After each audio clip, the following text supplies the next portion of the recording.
வணக்கம். ஐயா சு வெங்கடேசன் அவர்கள் எழுதிய வீரயுக நாயகன் வேல்பாரி பகுதி 91. மூவேந்தர்களின் கூட்டுப்படையில் மிகு வலிமை கொண்டது குதிரைப்படை. அதன் ஆற்றல் அளவிடற்கரியது. திறன் கொண்ட போர் குதிரைகள் அலையலையாய் அணிவகுத்து நின்றன. கருங்கைவாணனின் திட்டப்படி பரம்பு படையை நிலைகுலைய செய்ய போவது இந்த குதிரைப்படையே. அதற்கு பெருவீரன் உருமன் கொடி தலைமை ஏற்றிருந்தான். உருமன் கொடியின் கணிப்புப்படி வேந்தர் படையின் எண்ணிக்கையோடு ஒப்பிட்டால் 1/20 பங்கு குதிரைகள் கூட பரம்பில் இருக்க வாய்ப்பில்லை. எனவே பரம்பு படையை வாரி சுருட்டிவிடும் மனநிலையில்தான் முரசின் ஓசையை கேட்டதும் தாக்குதலுக்கு விரைந்தான். நேரடி தாக்குதல், திசை திருப்பி தாக்குதல், முன்படையின் சுழற்சிக்கேற்ப பின்படை சுற்றுதல் என குதிரை படைக்குரிய எண்ணற்ற போர் உத்திகள் இருந்தாலும் அவை எவற்றையும் திட்டமிட வேண்டிய தேவையில்லை என கருதினான். வலிமையோடு ஏறிப்பாயும் தனது படையின் முன் பரம்பு படையால் நிலை கொள்ளவே முடியாது. தன் குதிரைகளின் 3ஆம் அலை பாய்ச்சலில் பரம்பின் குதிரைப்படை முற்றாக நிலை கொள்ளையும் என கணித்தான். போர் என்பது ஆயுதங்களின் வழியே இறுதியாகத்தான் நடக்கிறது. அதற்கு முன் மனதின் பல தளங்களில் அது நிகழ்த்தி பார்க்கப்படுகிறது.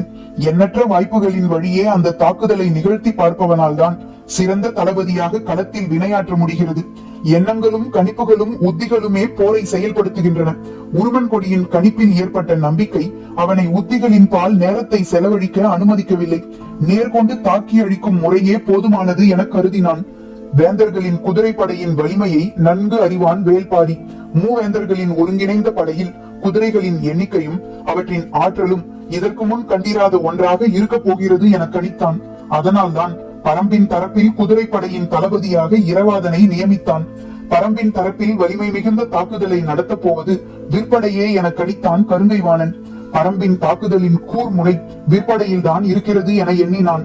அதனால்தான் மற்ற படை தளபதிகளின் கட்டுப்பாட்டில் இருந்ததை விட அதிகமான சேனை வரையர்களை விற்படை தளபதி துடும்பனுக்கு வழங்கினான். 14 சேனை வரையர்களை கொண்ட துடும்பன் தனது உத்திகளின் மூலம் பரம்பு படையை வீழ்த்த வீறு கொண்டு முன்னகர்ந்தான்.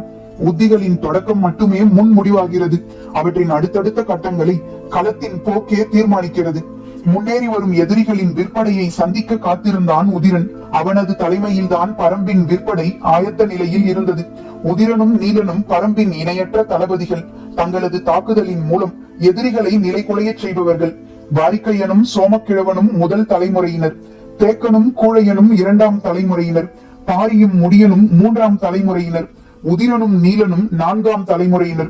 இந்த 4 தலைமுறை போர் உத்திகளும் வீரமும் ஆற்றலும் இரு தோள்களிலும் இறங்கி நிற்கும் மாவீரர்களாக நீலனும் உதிரனும் இருந்தனர். ஆனால் நீலன் எதிரிகளால் சிறையெடுக்கப்பட்டுள்ளான். அவனை மீட்கும் வரை பரம்பு வீரன் எவனும் சோர்வடைய போவதில்லை. கைகளின் அயர்வை எவனும் உணரப் போவதில்லை. உதிரன் அதனிலும் கூடுதலான சினமேறியவனாக இருந்தான். இந்த போரை எதிரிகள் பாரியை வெல்ல நடத்துகின்றனர். ஆனால் பரம்பு வீரர்களை பொறுத்தவரை இந்த போர் நீலனுக்காக நடக்கிறது. பரம்புக்கு அடைக்கலமாக வந்த அகுதையின் குலக்கொடியை ஒருபோதும் பரம்பு இழக்காது. எந்த நிலையிலும் நீலனை மீட்காமல் இந்த போர் முடிவுக்கு வராது. எதிரில் நிற்பது எண்ணிக்கையில் கணக்கிட வேண்டிய படை என்று, கொன்று முடிக்க வேண்டிய படை என்பது மட்டுமே உதிரனுக்கு தெரிந்தது. அதற்காக மலை மக்களின் மாபெரும் ஆயுதமான வில்லை ஏந்தி நின்றது உதிரனின் படை. போர் தொடங்க முரசு முழங்கிய போது காற்றை கிழித்து எகிரின அம்புகள். வேந்தர் படையின் பெருவீரர்கள் குவிந்து கிடப்பது வால்படையில்தான். கவசம் பூண்டு கேடயம் தாங்கி வால் ஏந்தி நிற்கும் வீரன் ஒருவன் பல்லாண்டு கால பயிற்சிக்கு பிறகுதான் போர்க்களத்துக்கு வந்து நிற்கிறான். நிலைப்படையில் இல்லாமல் அவ்வப்போது திரட்டப்படும் வீரர்கள் யாரும் வால்படையில் இணைத்துக் கொள்ளப்படுவதில்லை. வால்போர் எளிய பயிற்சியால் கைகூடுவதில்லை. எல்லா காலங்களிலும் நிலைப்படையில் நின்று செயலாற்றும் வீரர்களால் மட்டுமே போர்க்களத்தில் தன்முனைப்போடு வாள் சுழற்ற முடியும். மூவேந்தர்களின் நிலைப்படைகள் அனைத்தும் ஒன்றிணையும் போது வாள் உயர்த்தி நிற்கும் வீரர்கள் பெரும் எண்ணிக்கை கொண்டிருந்தனர். கருங்கைவாணனை மகா சாமந்தனாக கொண்ட இந்த பெரும் படையின் உயிர் நாடியான பகுதியாக வால்படை விளங்குகிறது. எவ்வளவு கடினமான சூழலிலும் எதிரியின் படையை பிளந்து முன்னகர்வதில் வால்படைக்கு இணை சொல்ல முடியாது. அந்த பெரும் படைக்கு சாகலைவன் தலைமையேற்றான். பரம்பின் தரப்பில் வால்படைக்கு தலைமை தாங்கியவன் தேக்கன். அவன்தான் எதிரியின் வலிமை மிகுந்த பகுதியை எதிர்கொள்ளப் போகிறவன். அவனிடம்தான் களத்தில் கடைபிடிக்க வேண்டிய உத்திகள் பற்றி நீண்ட நேரம் உரையாடினான் பாரி. வால்படை களத்தின் நடுப்பகுதியில் நிலை கொண்டிருந்தது. அதுவே தங்களுக்கு எல்லா வகைகளிலும் வாய்ப்பானது என கருதினான் கருங்கைவாணன். பரம்பின் படையை நடுவில் பிளந்து உள்நுழையும் போது மொத்த கட்டுக்கோப்பும் விரைவாக குலைந்து சரியும் என மதிப்பிட்டான். அவனது கணிப்பை செயல்படுத்த வாளை சுழற்றி முன்னேறினான் சாகலைவன். வேந்தர்களின் தேர்ப்படைக்கு நகரி வீரன் தலைமையேற்று நின்றிருந்த போது அதை எதிர்கொள்ள பரம்பின் தரப்பில் கூழையன் நின்றிருந்தான். தளபதி உச்சங்காரியின் தலைமையில் வேந்தர்களின் யானைப்படை நின்றிருந்தது. ஆனால் பரம்பின் தரப்பில் யானைகள் எவையும் இதுவரை களத்துக்கு வந்து சேரவில்லை. திசைவேழரின் கையசைவும் போர் முரசின் அதிர்வும் வீரர்களின் பேரோசையுமாக போர் தொடங்கிய போது கருங்கைவாணனின் கண்கள் முன்கள நிகழ்வுகளை கூர்ந்து கவனித்துக் கொண்டிருந்தன. அவன் தனது பெரும் படையை மூன்றாக பகுத்திருந்தான். முதல் நிலைப்படை சீறி பாய்ந்து தாக்குதலை தொடங்கியது. தனது படையின் மூன்றில் ஒரு பகுதியை மட்டுமே முதல் நிலையில் நிறுத்தியிருந்தான். இரண்டாம் நிலைப்படை தேவைப்பட்டால் களம் இறங்க ஆயத்தமாக இருந்தது. மூன்றாம் நிலைப்படை எந்த வகையிலும் களம் இறங்கும் சூழல் வராது என கணித்திருந்தான். முதல் நிலைப்படையின் நடுவில் நின்றிருந்தான் அவன். இரண்டாம் நிலைப்படையின் இறுதி பகுதியில் சோழவேழனும் புதிய வெப்பனும் உதயஞ்சேரலும் நின்றிருந்தனர். அவர்களை அடுத்துதான் மூன்றாம் நிலைப்படை நின்றிருந்தது. அதை கடந்தே மூஞ்சல் இருந்தது. மூஞ்சலுக்குள் தான் குலசேகர பாண்டியன் இருந்தார். அவருக்கு அருகில் உள்ள கூடாரம் ஒன்றில் நீலன் கட்டப்பட்டு கிடந்தான். போர்க்களத்தின் தலைமை தளபதி தாக்குதலின் முகப்பில் நின்றால் அவனால் படையை வழிநடத்த முடியாது. ஆனால் தாக்குதலின் முகப்பில் தனது படை வெளிப்படுத்தும் ஆற்றலை உணர்ந்தவனாக இருக்க வேண்டும். அதற்கு தகுந்தே போர்க்களத்தில் தளபதி இருக்க வேண்டிய இடம் தீர்மானமாகிறது.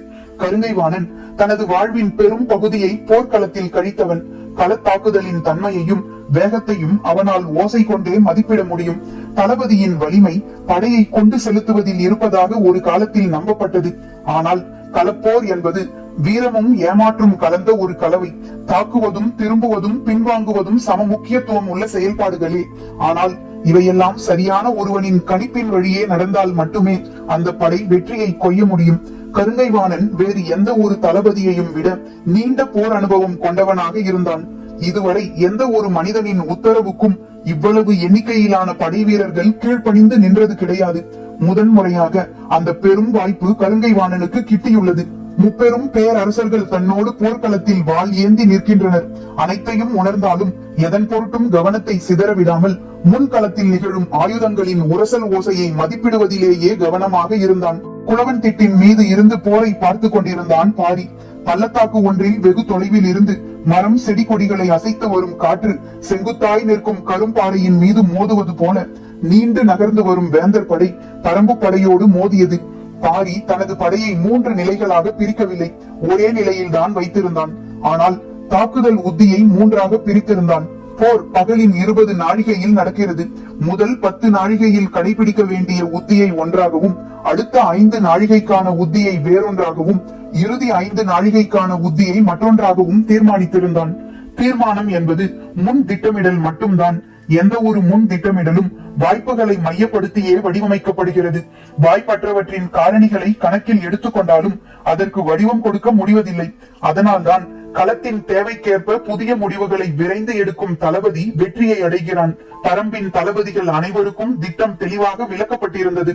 ஆனால் நிலைமை என்பது போர்க்களத்தில் தான் தீர்மானமாகிறது. அதற்கு தகுந்த புதிய முடிவுகளை அவர்கள் எடுப்பதில் எந்த தடையும் இல்லை. ஆனால் வேந்தர் படையில் முடிவெடுக்கும் அதிகாரம் கருங்கைவாணனுக்கும் அவனுக்கு மேலே இருப்பவர்களுக்கும் தான் இருந்தது. முன்களத்தில் நின்று போரிடும் தளபதிகளுக்கு இல்லை. கருங்கைவாணன் கணித்தது போலவே வேந்தரின் குதிரைப்படை எகிரி முன்னேறியது. எதிரி தாக்குப்பிடித்து நிற்பான் என அவன் கணித்ததில் பாதி அளவு நேரம் கூட பரம்பு படையால் தாக்குப்பிடிக்க முடியவில்லை.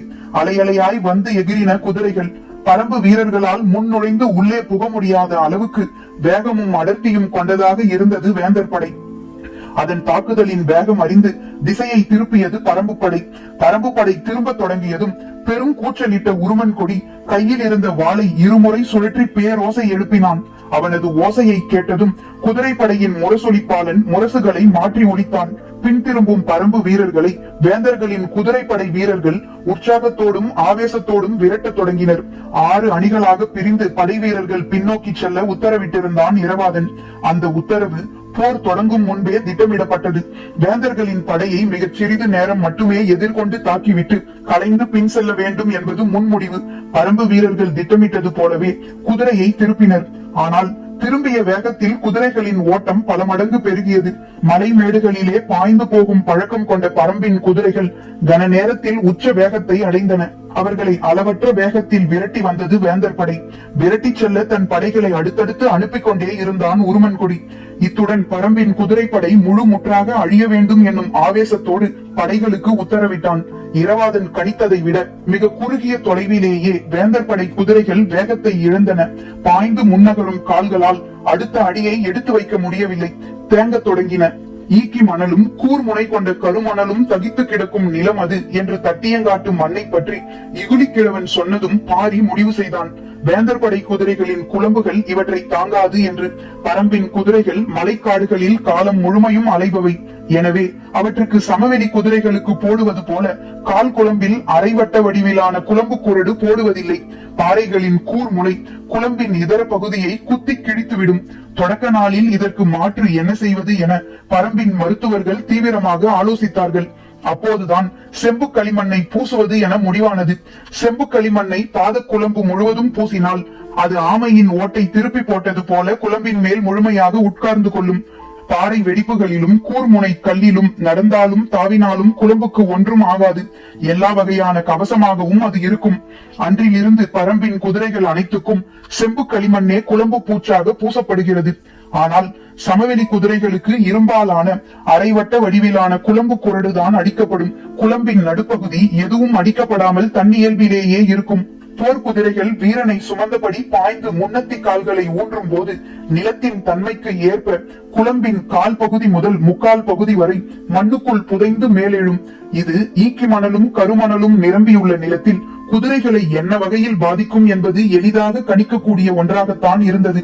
அதனால்தான் குதிரைப்படையின் தளபதியாக எப்போதும் செயல்படும் கூழையனை தேர்ப்படைக்கு நியமித்துவிட்டு இரவாதனை குதிரைப்படையின் தளபதியாக அனுப்பி வைத்தான் பாரி.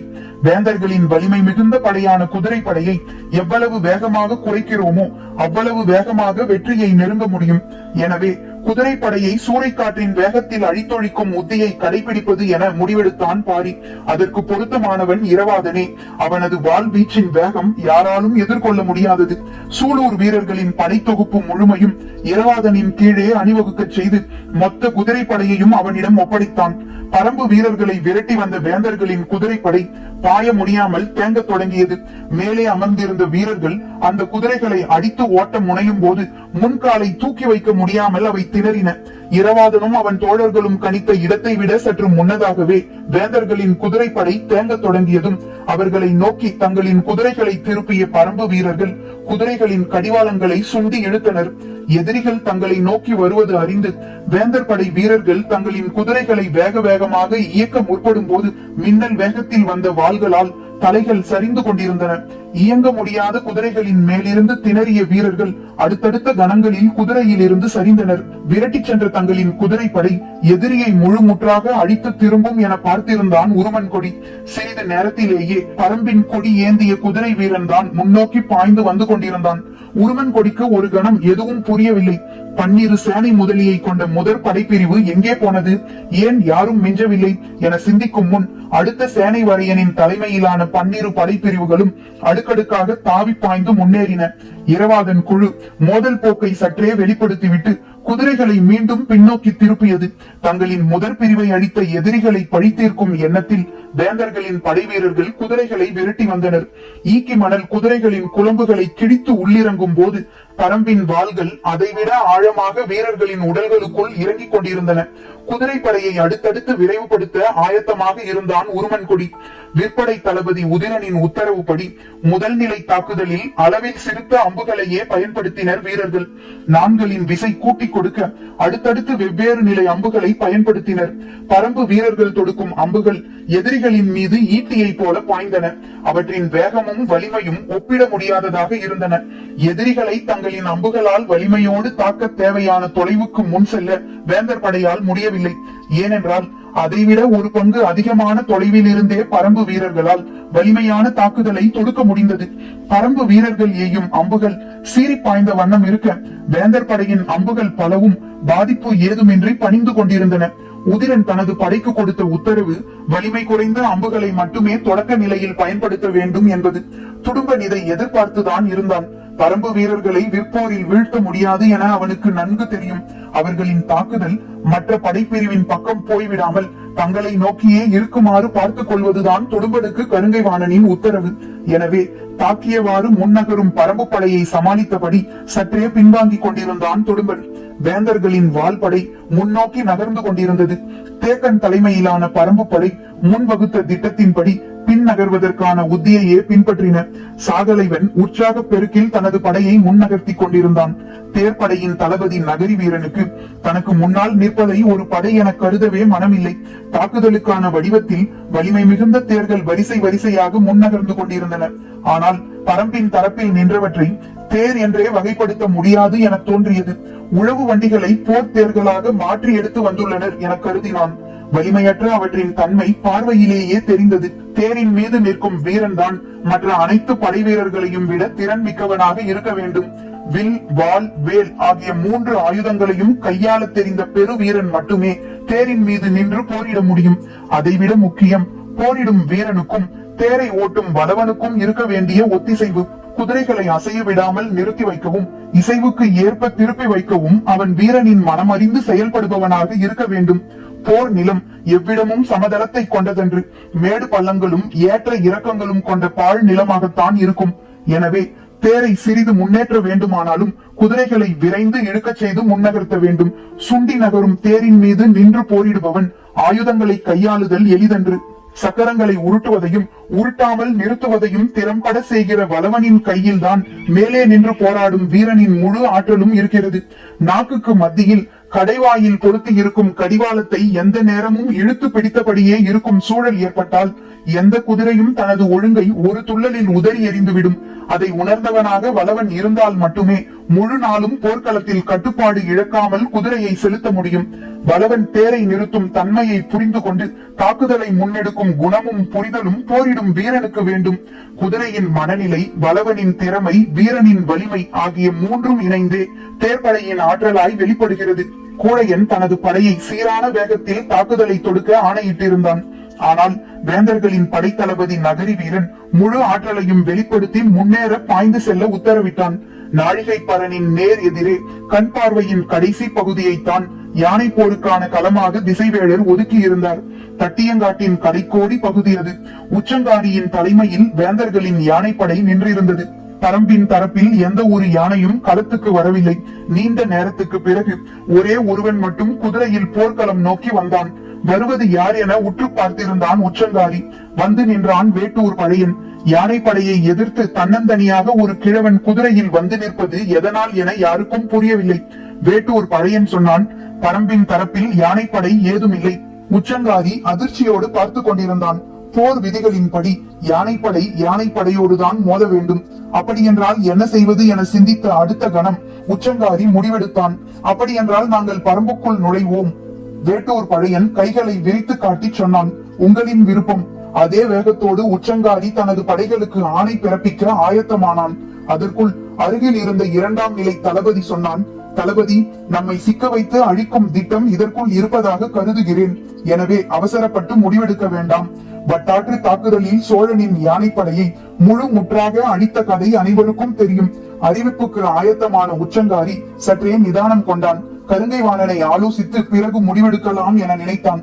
முதல் நிலைப்படையின் இறுதி பகுதியில் நின்றிருந்த கருங்கை வாணனுக்கு ஒவ்வொரு திசையில் இருந்தும் செய்திகள் வந்த வண்ணம் இருந்தன. அவனிடம் இருந்து வேந்தருக்கு செய்திகள் சென்ற வண்ணம் இருந்தன. சம வலிமை கொண்ட இரு படைகள் மோதினால் மோதலின் தொடக்கமே மொத்த ஆற்றலையும் வெளிப்படுத்துவதாக இருக்க வேண்டும். ஆனால் இங்கு நிலைமை அப்படி என்று சின்னஞ்சிறு படை ஒன்று மாபெரும் படையின் மீது தாக்குதல் தொடுத்துக் கொண்டிருக்கிறது. எனவே பெரும் படையின் தலைமை தளபதி மிக நிதானத்தோடு வந்து சேரும் செய்திகளை கேட்டுக் கொண்டிருந்தான். எதிர்பார்த்ததை போல வால்படையும் தேர்ப்படையும் முன்னேறி கொண்டிருந்தன. சாகலைவனும் நகரி வீரனும் அடுத்தடுத்த செய்தியை அனுப்பி கொண்டிருந்தனர். விற்படையின் தளபதி துடும்பனும் வகுக்கப்பட்ட உத்தியின் அடிப்படையில் எதிரியின் தாக்குதலை கையாண்டு கொண்டிருந்தான். 3 படைப்பிரிவுகளிலும் எத்தனை சேனை முதலிகள் முன்களத்தில் போரிட்டுக் கொண்டிருக்கின்றனர் என்ற கணக்கை அருகில் இருந்தவர்கள் சொல்லிக் கொண்டிருந்தனர். கருங்கைவாணன் பெரிதும் எதிர்பார்த்திருந்த குதிரைப்படையின் முன்னேற்றம் பற்றி இன்னும் செய்திகள் வந்து சேராமல் இருந்தன. அங்கிருந்துதான் முதல் நிலை வெற்றியை அவன் எதிர்பார்த்திருந்தான். அந்த வெற்றியின் அடிப்படையில் தான் அவனது திட்டம் வகுக்கப்பட்டிருந்தது. பரம்பின் மொத்த படை வீரர்களின் எண்ணிக்கையை விட வேந்தர்களின் குதிரைப்படை வீரர்களின் எண்ணிக்கை அதிகம். எனவே முதல் நிலையில் பரம்பு படை பின்வாங்கிவிட்டால் உருமன்கொடி தனது வலிமையான குதிரைப்படையை கொண்டு பரம்பு படையை அரைவட்ட சுற்றில் வளைக்கும் வியூகத்தை திட்டமிட்டிருந்தான். இடது முனையில் இருந்து வந்து சேர்ந்த செய்தி யானைப்படை பற்றியதாக இருந்தது. உச்சங்காரி பரம்புக்குள் நுழைய அனுமதி கேட்டு செய்தி அனுப்பினான். வட்டாற்று தாக்குதலில் சோழனிடம் இருந்து கைப்பற்றப்பட்ட யானைகளே பெரும் எண்ணிக்கையிலானவை. எனவே பரம்பின் தரப்பில் வலிமையான யானைப்படை இருக்கும் என்றுதான் அனைவரும் எதிர்பார்த்திருந்தனர். ஆனால் தங்களிடம் யானைப்படை இல்லை என்று எதிரிகள் சொல்வது போர் தந்திரமன்றி வேறில்லை என்பது தெளிவாக தெரிந்தது. அவர்களின் திட்டத்தில் நாம் போய் சிக்கிக் கொள்ளக்கூடாது. எனவே பரம்புக்குள் போய் தாக்கும் நடவடிக்கை வேண்டாம். அடுத்து என்ன செய்வது என்பதை உத்தரவு கிடைத்த பிறகு நிறைவேற்றுக என்று கூறினான் கருங்கைவாணன். இந்த செய்தி போய்க் கொண்டிருக்கும் போதுதான் குதிரைப்படை தளபதி உருமன்கொடி அனுப்பிய செய்தி வந்து சேர்ந்தது. ஒரு சேனை வரையனும் 16 சேனை முதலிகளும் நமது தரப்பில் இறந்துள்ளனர் என்றான் அவன். ஒரு கணம் திணறிப் போனான் கருங்கைவாணன். முற்பகலுக்குள் பரம்பு படையை அழித்தொழிக்கும் வலிமை கொண்டது என எதிர்பார்க்கப்பட்ட குதிரைப்படையில் இருந்து வந்துள்ள முதற் செய்தி எந்த வகையிலும் நம்ப முடியாததாக இருந்தது. உருமன்கொடியை நோக்கி விரையலாமா என நினைத்துக் கொண்டிருந்த போதுதான் காரமலையின் மேலிருந்து காரிக்கொம்பூதும் ஓசை கேட்டது. ஓசை வந்த திசை நோக்கி திரும்பி பார்த்தான் கருங்கைவாணன். பாரியின் திட்டப்படி முதல் 10 நாழிகை முடிவடைந்ததை குறிக்கும் காரிக்கொம்பு ஓசை அது. பரம்பின் குரல் ஒலிக்கும்.